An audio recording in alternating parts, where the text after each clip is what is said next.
under every nut there's a copper washer. Yeah, I'm missing one.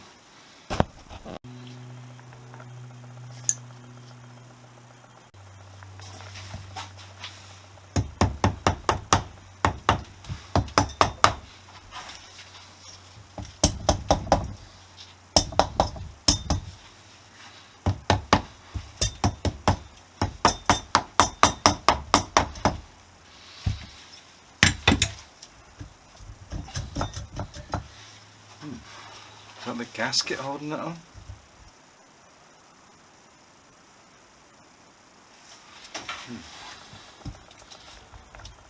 There we go. Ah, that's what it was. It was just fighting me on this. Excellent. One cylinder head.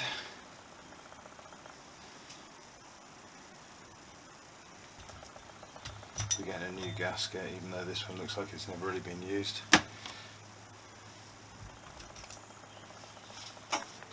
One chain guide, and the other one I think is bolted at the bottom, so I need to get the rotor off before that comes out.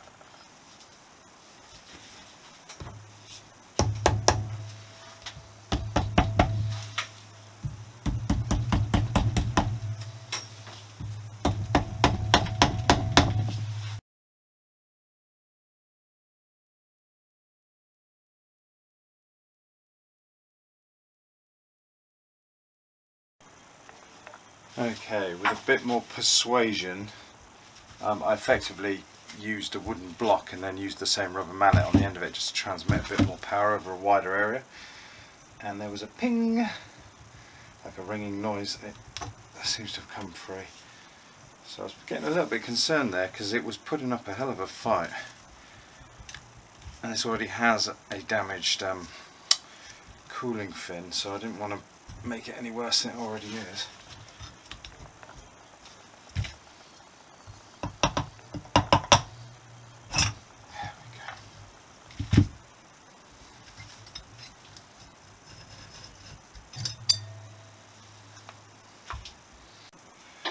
And that looks like a new piston. Looks like an aftermarket one as well. I'm going to take it off and just check that all the rings, there's all sorts of crap on here. That'll come off and be cleaned and checked.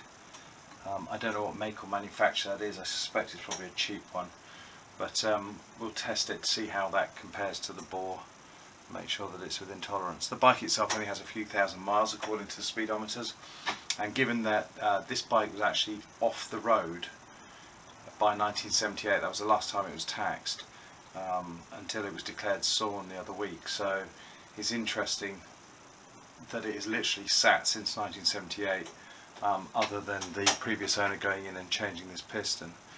So yeah, so that gives me something to think about.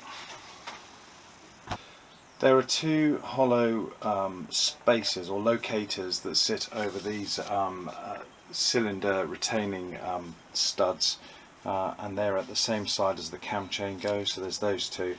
Also of note, this is the oil way just here, so oil gets pumped up through this little spout here, along this gallery, and then up this shaft here, where it ends up at the head eventually. So we have to be careful. I don't know if that piece in there's loose. I certainly know on the XL it was, so be a little bit careful around that when dismantling it. The studs themselves I think are going to stay in place. I'm not going to try and remove them. For what we're doing, I don't think it's necessary. The next job is to secure all these little pieces, because again we have a similar arrangement here with these dowels in three out of the four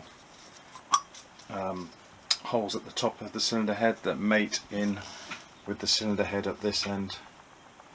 And I have to just check, yeah, this one here is the oil way gallery, and it looks like there's a rubber O-ring in there, so that's something that'll need replacing when I get hold of a gasket set. And another point to make is that a mistake I made on the last build was originally I didn't use OEM gaskets, original gaskets. So with this one I'm going to try again to get OEM gaskets, because it was evident that the gasket around this oil well was less than perfect. It overshot slightly, it wasn't a good fit. So this is where OEM really makes a big difference, because we know that they're made at 2 tolerances that work with the bike. So it's worth paying more money, I think, sometimes for gaskets. Some gaskets are not so important, but things like crank seal gaskets, these gaskets here on the side cases are very important, because I believe if this is like the XL, there'll be an oil way that runs through this, and this has to be right and has to seal properly, otherwise you get no oil pressure. Another note, there is a rubber O-ring that sits in this channel here. The one that's in there looks pretty old, so I suspect that it wasn't changed last time that this cylinder came off, so that's something that we'll need doing as well. But hopefully if we get a gasket set, that will be included in it. There we go, just need to push it. Always a bit nervous around this end.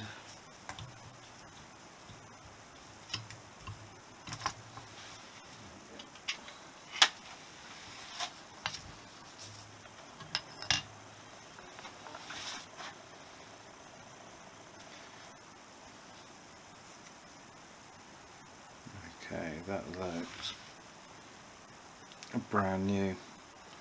There's no evidence of running at all on that, which is good.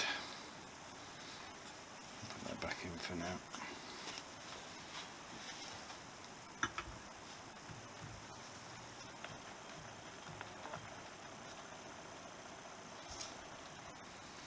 Okay. It's a little bit of side-to-side play, which I think is perfectly normal. I'm not feeling any vertical play. I'll get a better idea once I get the cam chain and the rotor out of the way, and I can rotate it fully. But let's get a torque in there.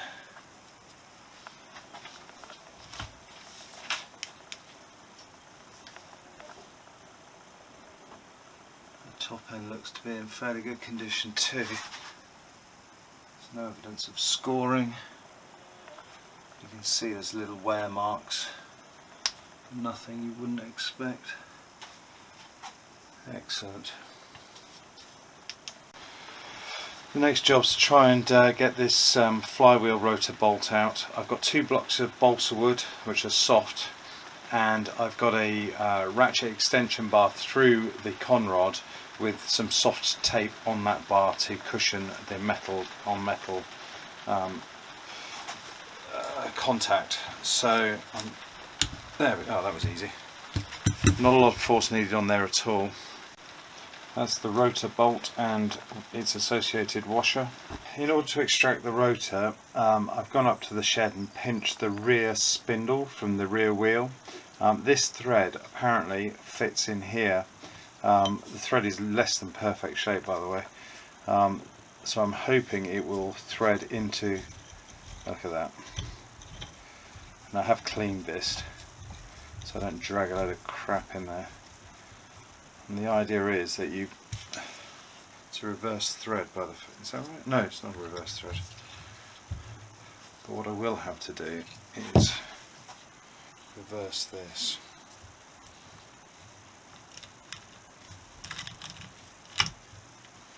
Because we're pulling in the other direction now. Okay, I'm just going to take a screwdriver and put it through the hole in the shaft, and that should allow me to rotate it.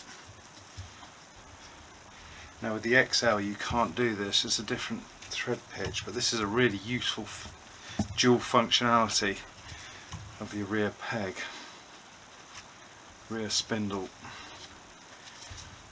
Let's hope it worked. Alright, we seem to be at a point now where we can't go any further, so I guess this is the point where I have to apply pressure. Find a slightly more substantial bar to go through there.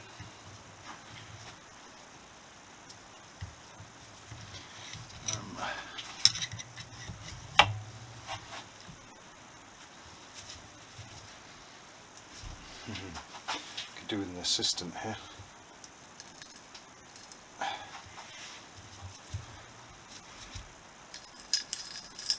You can hear the balsa creaking. Feels like it's disintegrating.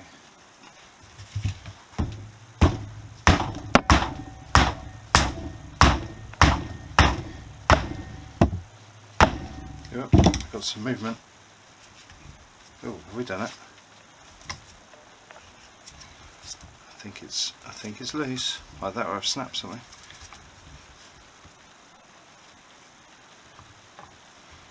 Excellent. I think we're there. A little bit of brute force.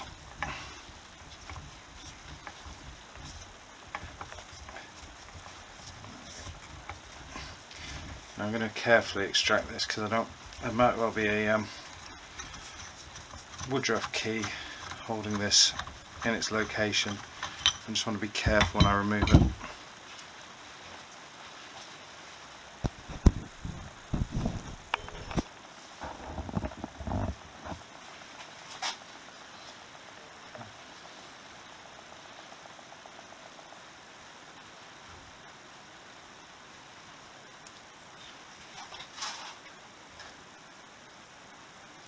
Okay, so it all came out, attracted to the magnets on here.